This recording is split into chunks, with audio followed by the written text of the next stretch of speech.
All right, ladies and gentlemen, the time has come for me to give my prediction and breakdown for UFC 300's featured prelim between Jiri Prochazka and Aleksandar Rakic. Now, ladies and gentlemen, when we look at this fight, this is definitely one of the best stylistic matchups the UFC could have put together inside the light heavyweight division. Now, I do want to point out that the top of the light heavyweight division is very top heavy, right? That top 5 to 6, 7 guys are just on a different level compared to the rest of the guys in the rankings. And I know that that's kind of what we see throughout the UFC at times, but when we look at lightweight, we look at bantamweight, those are some loaded divisions where the light heavyweight division is just not the same.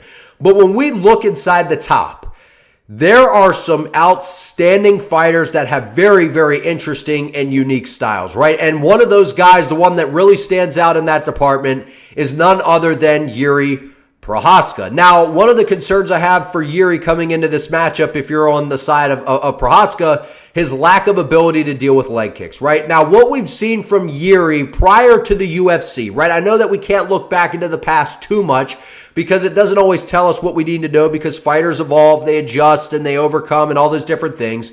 Jiri was a fast starter. He still kind of is a fast starter, right? All back in when he was in Ryzen and all these different things.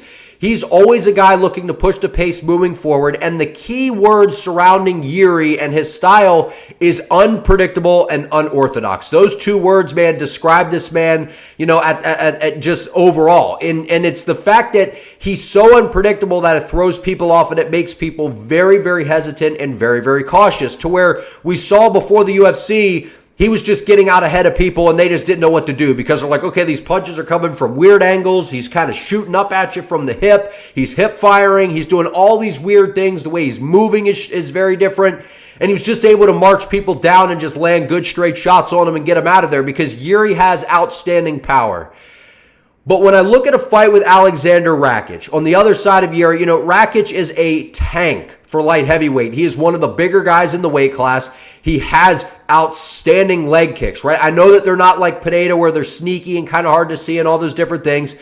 But if you're landing good leg kicks on Jan Blachowicz, I would like to think that you're probably going to be landing leg kicks on Jiri Prochazka, who's very bladed, very long in his stance, kind of leaning forward a little bit, kind of in more of like a taekwondo, karate-like stance. You know, I know he's not bouncing in and out a lot, but he still is very long and bladed to where that lead leg is available.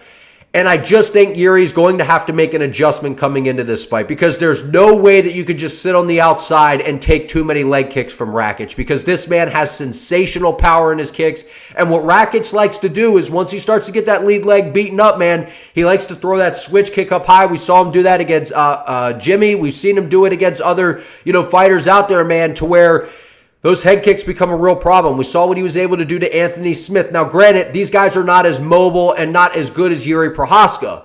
But when we look at Jiri, over his past few fights inside the UFC, right? The first one against Volkan Oezdemir, at that point, it's like, okay, well, who hasn't beaten Volkan Oezdemir, right? We're not talking about the Volkan that's coming off of a title fight against Daniel Cormier because John couldn't get out, Bones Jones can't get out of his own way, so we're just looking for contenders at this point because this is like post-Golden Era where there's no more Liddell, there's no more Rampage, and we're just kind of hoping and praying for contenders at that point.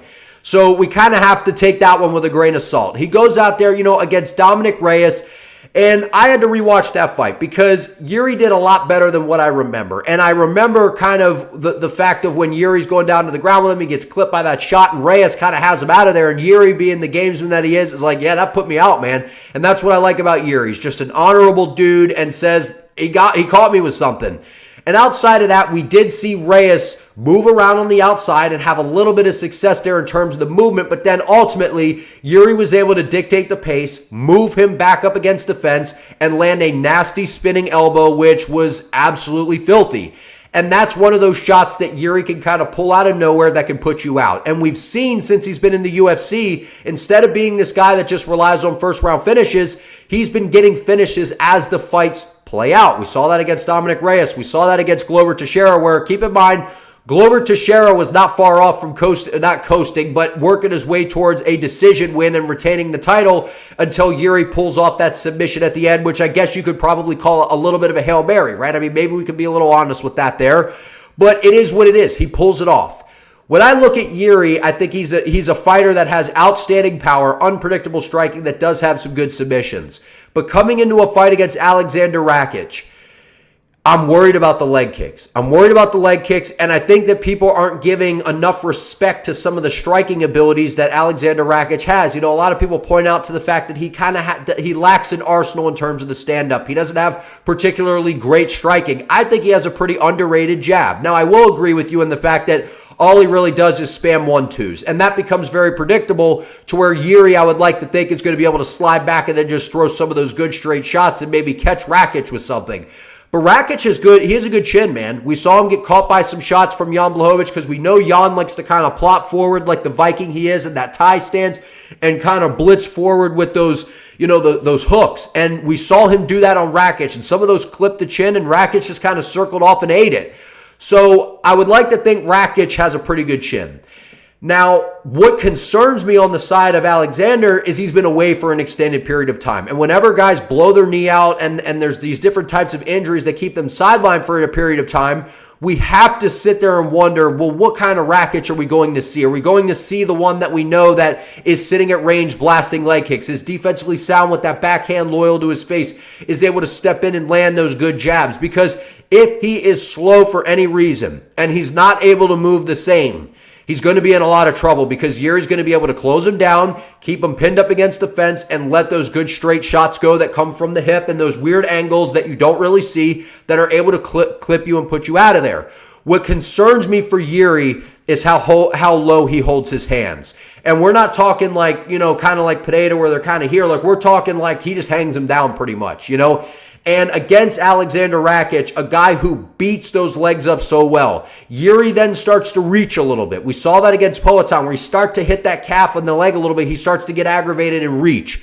You start reaching against Rakic, he's going to bring that high kick up high like we saw him do against Manawa, and I think that he's going to be able to put him out of there. Now, I wouldn't be banking on Rakic to come away with a finish, right? Unless he's kind of able to leg TKO Jiri Prochazka, which I don't see happening because Jiri's a warrior, he's durable as hell, and he's tough, and I don't see him ever going out like that. I just find it a hard route other than a head kick of Rakic finishing somebody because normally he sits on the back foot and he's not exactly chasing finishes to where that kind of plays a little bit into an advantage for him because we have seen where Poatan sat on the outside and was able to just bang leg kicks, stay safe, wait for Jiri to try to get overly aggressive and close him down and then catch him with something.